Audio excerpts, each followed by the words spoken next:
masan pathinin damna phatpha emusava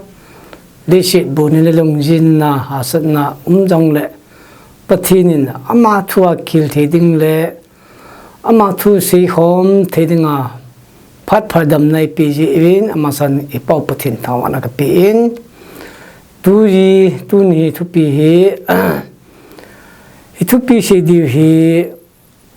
Jisu ko na chu hian se yuten pathinin mingte ko phalle ichan gya kom ti hi an ve hitin maspenin ke chungchang hin sein kating tu masangin kan se ta an jong le tunin repeat nin bolkin nin kating jisun engelun ho kan hellovin ke manupsan an hi ho pasot pi kan mangen jong le tu chung July tarikin in pathinin kovin gari in accident in kathin pung makhavel kathin wachun mi hon tu bo khumven so pite hon he chun pathin damna pi in he chun ke man hu kha ta po in pathinin pi in aching evi holoi among chain taktola povin city scan na wala lu boati senamai tain he chun hi to kilhonin khoelevin kanemin datola pulunovin nini jovin pathin ekon ho kaza phanin hiti chun pathin damnai pin jiwa kilhonin hichini jani jovin zana kaimun na hin kamang tabong kata tabongin pathinin kamu dinga thil egu pi ho hin seikin in kating in kana hin kam min kahile ukulong tabong khat in tepet khatta hi le apan sain wana akilung lunen hichu hira chun mei leite hi akizot mangavin ai wang hi chike chu hilowa hidam mitile kake kille langkhana khanam kin hiti chun e ho kritin te hi ikizot kinevin ikizot lut novin wa chun kaval le noi langa chun mi pap khani alul lo amen hira chun nong zo se so kizot lu zo ke kitan hi chun chizu si chun jipa zo chun kong khangen kaval le kai sab le itabong thuidam ti ke man ka ngai lung ngai na hin ka se ka gel ta salam ma ka se dingin kidona ai je chun me le te thon ikido hin kijo mai te ti kai sa mai jong le thao lo ma ka gel pha chun pathin hao lam zo ai pi pha chun hao lam ma da kai sab le me le te chun mi hu te hevin mi de lo ani hote le musel hote pathinde lo bolte ani ji chun am ho chus pathin sapmanga thai ta ni ai lai ho jong kritin mi ping thai wam katel e ho jong tam pi ki zo lu ji chu kai sap de kalunga dong kyong kalung khamin e ho jong hi kritin ta dinga e wam tel am ho tabang banga atam lo ki zo lu nai chun he wa chun dara tem khan am mi chu kai sap de hi chun tulai din mun hi kai sap de kritin hi nai wangin le sit chu san pu sung de kavat nai la kalung khamen hi te banga hin ho iman la yu hi pathin de lo changmi te ta de o ti pa kalung khamen hi jong la hi chikin ka sei jin hi chun mi hon angai dan i pi te na gel pam ke ma gel dan a hi ti kai sap min nei le hi chun bang hi pathinen hi chi hi i ho kritin te meri te alo kritin te meri te banga chu mang tha dinga iram khani api ai ta ve ti music mi am phana gyan gel thi kan ai thovi nei hi jong lai chi kar ka ngai to ile huta pathin cha te vai le ita banga i chon na pa hi tu ni hin về phao lên cái nôm mình cái Christian ta san cha thế vậy Giêsu hi hồ hiện này ai vangin hồ hin ni le thum ho dan nin iking ngai to vin ai lo le muntina ai lo le pathin thu se ya kim ho loi jong idem mo jong amin idem lo im sakin he cho jong Christian te dinga compound di lo hi Giêsu chun le sina leng le na chu koi ma cha adem lo ve hi anel pen jong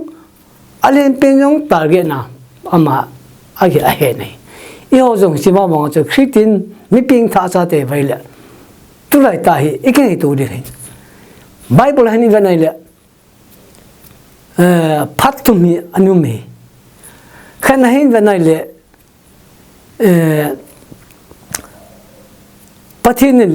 pathin thijo si ma hi abana hi minga se sim jo wa hi abana pi tiam atle adam asim mai evies abana eden hun asim mai hichi masang chun tempai ga nunglut kilon pathinin leishi chunga hi mingte len masangai van hupia hi ama len hom pi dingi dragon kitoloi alositen kitoloi tan anleng khomu koi ma cha manjong hita hole bola ni nei lo anleng khom hi hijong la sitan hin ama chunga hinge ta hi ama bol bangbangan bol kot pana sitan pathing hnuang hin van ki do na an patna ya chu sitan tong ki do wa van til te he an goya van til ten noi langa le nu yang ai le chunga hi sitan chu an solha ai ni an solha le hung leng lai ai bang amai am phana hin epitidam matele van hupi amai chu van hu ligin hi angai ya thanom ta mai ain la le chunga len la panen van huigin chu angai le ging talo vai alung dongin akipet don ava le pathin eden hun khat an sim chu hichi chu adam an koi hin adam a koi le ama achangam lo pha mon lo pha chun ana agu hi jan khat kan an le don evi chu asimin aphe a hubidin hi chuna mani ni koi tan thinga tampi hun chun thei thingke tam pe tun adang in ne thiding alai langai ne lo ding ti pa chu anu mai nyong la chu ama hin adam le evi nga sa hita chu sitan chu umai ne ma chu sitan achangam lo amolo pa chun avale le eden hun chu ga mai don heaven ga avlu na hi le adam ammo hi adam hi al hep ngam lo hi pinam tele pathin tabong nga agi le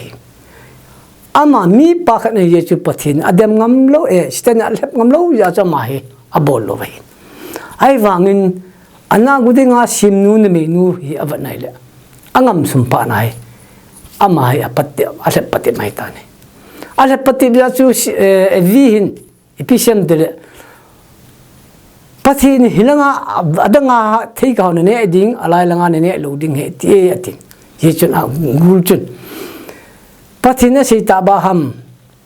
alai langa hin ne le nami nong ke ding khona mu ding ti pain aman ase pa chama no alo rata na ne ye chun adam no pitani api phanina mani hi ase bangin amin panom nong ke ta tila eden suna amonong kelo hi phat chun eden suna amonong kedo ta ye chun kivet lalna nu le pa kivet na ye mani ka hum do ai ta ni ye chun pathin nira lang chun hi jiu chun nira lang kun chun pathin hong wal eden hun hong benai le azamon ta azamon panin wo adam hoyam nahim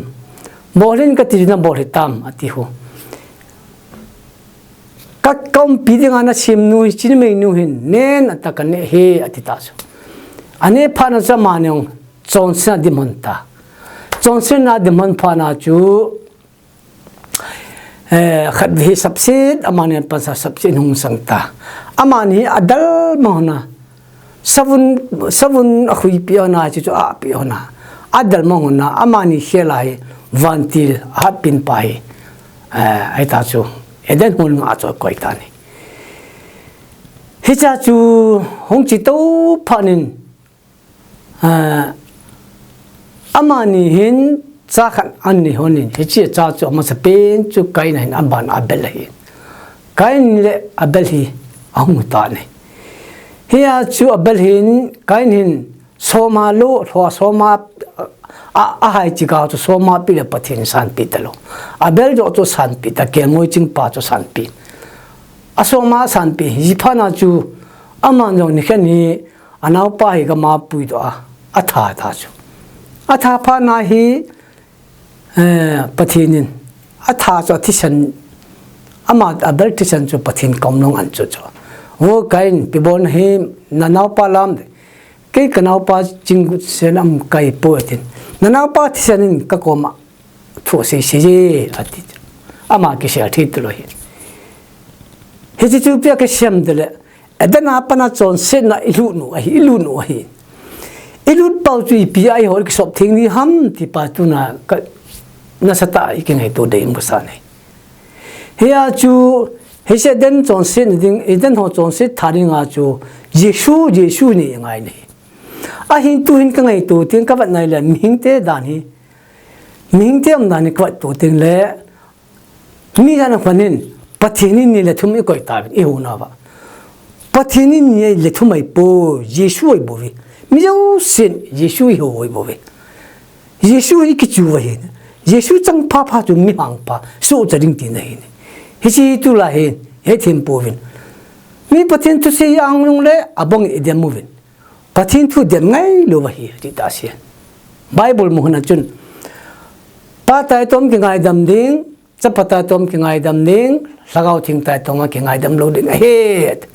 jesu nei nga lu je chi pia i ti tiam ta het ki vai da bana ga se ki no den Israel te dan ani dan ji ho lo hin Jerusalem ma hi pun ta khan aza wa hi chi dan ji shi chun a mo da na cho a chon se ni chon se chu suang ki se ri ding ti pa som mo gelen ai na hi chi dan a ju dai ta chun Jerusalem en pun dal azavin asunga chun koi malut sa lo mo bo mai a hin pakai jin hi chi chu mu phanin i ho hi gentel te hi bin gentel te hi uch ta banga mu hin Israel te hi a chu hi chi ja chu hi chi manang le kami sim sa te ho i gentel te ho hi wa mangam de ti tha nai pakai shun ama ta hi ta sa ta hung now se na hung penga evi sunga hung penga now sen adi ta hung penga abana hung penga hi niget nia ya ban ma thilam bola thilma tam pian bola abana alit pa nai jirami te hon tha ding ai amu ki ta so athu sei dan talo jirami te an jong jisu hi tharinga kichip na ni ding aval lo ai wanga chu hita chu hungchi penel atop na chu athilma bon jo si anadam lo tam pi ta pi odam alo le tu silang pi tu so tam pi bol na kong chen no su dam athiwa phodo rajras nili nga wi nu chunga phoro hin hi chen ga thilbol a chei jo wa hi ama hi mingte khona pi do hum pa nai mai hung that nai ta ni cross a chung ki then wa ja chum bu na jam pien cho an tha wa mi hon el tol na bol wa ana te nga sun wai wanga thia chu ipitam tele hi chen cross a khat wa athi ko na chu pathin ama no hin hepa cloud no pitai ti hai ma be ai ta ang be ya he cha Israel te pundal khai Jerusalem ma pundal ke khai pa chu akima pan alai hung tan la hung ke ra pha na chu tuai koi ma achum talo jara jentem tar bo na hi yesun kacha nei ve ta engelu na pa chu ei musa wa tu chen ya hi ama hin thiljo se le se chunga dam na ya adam na ya thilbol jo se a chai so ke ya amai ta van hupi amai ta ni ala ma van hupi am ta le ho to hi pi bo ri ham i ho pathin cha hi chu gan tin ya chum chum mi to vi hi jong le i ho dinga hi awang chan wang pha chu Jesu Christa ni mi te chu awang pai vin hiya chu Bible mun khana chun mi pha so ma su dam chu pakai Jesu mi pha so ma su dam la chu mi khan hin ama ko ma ke pa thu sia mi ko him lo chu ala chu som ka su dam hin lo ham ko hoi lang bai tam ati su chi piam ama ko ma mi khat pan ki pha thu se ja ama thangwa bong de thangwa le ti adi si te pone he chi ta bongan chang din mun chi tu lai pathin tu he ve nei wang ata ta di pan ji pon thi chan ga pangam ding mi im te pon tu lai he chi ve nei le Bible a khu man ka gam hun ko le zat thu tam bing ding ling khat ding ki lading gal ki dodin ki thanding ti hi aksi tu hai phania athum ani chan ki chai tan nuwa khang lot khang i tu i athum nai ji i hodinga thagau thing pathin pati bo chan ga mai ta ni hiya chu holam kai jong ipi i holam kai ho chu iksum pi di ham ti pai e ke tu ngai nei mihing dan kisum pi di khat champo Jesu ni te denga dingin thagau buk sum pi dong ai nei e ma kisun va e ta thirbo thane kisum mai le pathin idon lo di paka Jesu na sinum pintu na lawa nyau pinchu hi chon no mai kinyau sa thi ama nong Jesu wanga chu ase ju te kyang sil chu ya chi ho hin koi kyang sivam kati pathin tu ri ta sian ti lahin mi lo si tu nong ase mo kim pon he ise thi so ke ta ewangan anung ji ta ta ri pai khos di ta ta pai pu ni chi pa he ten chal na chu hiya chu Yesu nung ji ki ti no mai poi he he chi zo thi nga chu pa ka Yesu li shan na chu ha zo se chai so ke ni sitan le pate ma thoa azadan toa ai wanga aman ngala zoi i ho nung chu hichidin muna che din wale pathin nung sen he chan dik ka se nu men hiya chu Jesu na se ju te hi somnani hi phatat a ko hi ai wanga se ju te ho long chu koi ma cha nup ta thim no hi dam sela dam hiu ja thim no hi ama gan the tho banga chu a se ju ten jong maltala abang in song chong ke le tha abang khat bo ki khen li abang khang bial ki keng li cha chom chuma ngam tin na thu hi ase ju te no he chi ba che Jesu Christa si ju hi le Jesu sang ai thu no ana sat lo le pathin nu se chen lo ri ka si no hau son la hau sana ki son pita agamu ki sa pita a khut sa ka ho zo si su ne la kana borgam ta ai wang ke khanin agamu hi nupsa na menova kani bolna ne ba hi si kani bolna hi tu ai i ho dangai chan wang phai chan he chan ipi chan ti ki ya ding mai ni ade sen ho so hi ya chi ho so ho sang chu pathin tu ni chula pathin tu le ko na tu ham chi tu na tu sun pa ne ke nge tu ka hi ya chu hậu sang cho bắt thina tuân gia cho igami go jong hi ikho chaka ding le ikho ivyang ding a hi no na bolo ding hi pathinin ama ta na si chula naga mu yong kin kapi na hi vin naga long kin kam sa hin kalung na to lovai le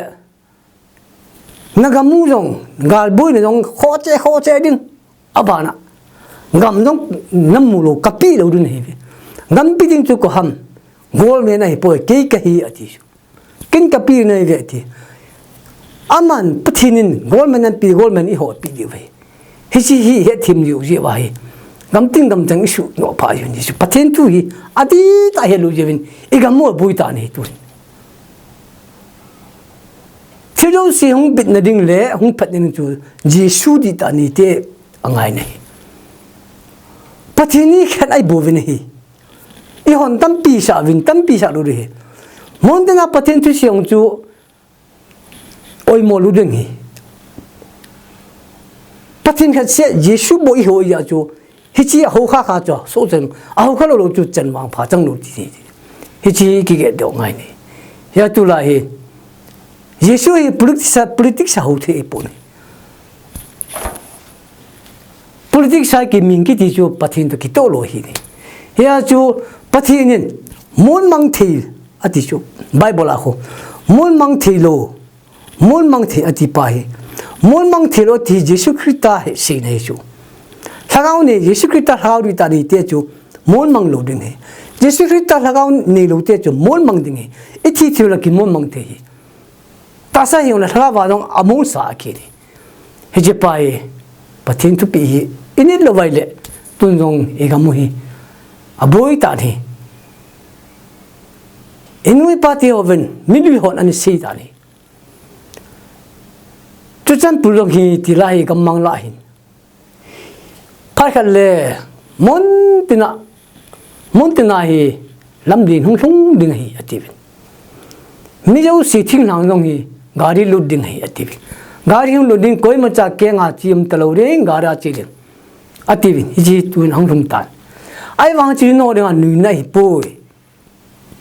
gal hung ki do ding gal khan ding de ti pai hi ji ko ne ta di chat nai ta ni mon tina gari u se lut mom nan ta po ni a hi ni hon wang he thim hon gari lut pai clip sanan ka gama gari hung tai ka kho gari hung tai ti clip sanan ni ve he chi hi ho dinga I thi nau ding gari lut kha le nan na cha te ku me lu ka chu tham aja ja hung ki pulut mai thi ta jong kham na thi ki pul dim seta hi donga gal bu ya jong kham na thi ju hon jongum alo le apulu jongum tim jongum hi chi ngai to le tu sam bol kami kian ngui wa mang tam piem ta ni tu sam pu sung hen ka ngai dan in kin kalungai dan ka sei no men ka ngai dan tu lam ka hin hi chi ga bus parking a hin tu sei mi khan hoi thak ki go hen lang a ki thu pi ding thum la li ki pangan lang hi chi ga bus parking ko talpun ki bola bangen han lang hi chi kham na the bol ho jo seu ki hui lu nan lang azol thai ki jo han lang patin du sitin se han lang hil e chi kalung thim hi van alumen ai wang ka chang ni ka bo the pu Yesu ni ten boring tam piam ni Yesu ni vai le de se ta sa nup sa na akela sa me boring a ke po ne hi chu kham na the ni a akithat jong akimen jong akivol dim set na lai hi chu dipti po na ho jong akham no jong dim dipti po na muna number 4 ki kap ya thi dim ta hi chu yo kritin ta cha te bon hi ti vai le pathina lo cha te chu itram ti pai tu hi bible tu hi hu hing pha na hi tu hi la pha na hi ti tu ta hi odinga ta sen cha te dinga ipoi mono inup no bo thina phat hulung ai ta ni hung so le pathin tu sin om ta lo ding koi man pathin tu se lo koi man na sa ta lo ding to jong pathin tu ki di koi ma helom ta pon he e ngan chang ngai ta ne wangin adi ta pai so lo ta pon ne pathin tu ki ti tu lai ta ai the mo hin atwa si ta lo ding action a thore ta ne mi nào gần thì rất là xin lắm, alo là mấy thái là xin lắm, thì phải na, chỉ coi xong hi, rồi cái hà bộ lần cái gì ta này, bắt thiên tu xây ra, dữ liệu sang à chú, mi gần thì cái gì vậy, nun ne lo pani cha khan iwa ai bol pa i danga chanwang pha chang he ti ka sei no me ne he chu tu lai tan pathin i ho pi wa he mon tina pathin i ho pi na wangin he cha cha ho jong kamuna a ho pi nai ti pa hi mi to kidem na pai pathin tu si pa hi pathin de lo me chun koni pathin tu asina to ase se ta vin te kidem na wangin bol aw len ki kanum tai he chu yêu bao hi tampi hay pon he Giêsu bo he yêu bao ikidam vai le pathin Giêsu dam hi vi nei kidam sanga chu itile pathin tu se ka pan pi thedam itile ka kin hewa ho ta ho ka pan pi thedam te pai ha pana pe le Giêsu chi chung ke pa ding he khudro ti ikino ke pa lu le ning te chung hi khan na hin se kin nang ting chon se na hi velni thumil havin hi chung hi di lo hi khana hin mi khanin kaping te tin pathin chung sin ke nong a he ke pai tin ka bolai le hap tani jo bin angai ango in am kitani he chu pathin lung dei lo atu khai he chu David bonga he David hin pathin thu David hin chonsen avela nei lo pai ti am aning khanin sin ke ti David hin Uriah jinu hi Berseba hi ama hi in song chunga wanai avana le adi chan kichen pi nom ta ni ai wangin ajipa ni chun ajipa tharing lo sing again ajipa ya pot doin duty hala la ya pensan ye chun apaw tha pa chun hi chi Berseba cho kichen pi ta ni a kichen pi ni chun action pi pa cha khan anin acha chu hung dam mo ta ni adam mo sung chu ma jong abo ko min taun amang ang dam pha nin bu chu an ne hi chun ala mi hon ipran na cha dam ma na cha dan la ya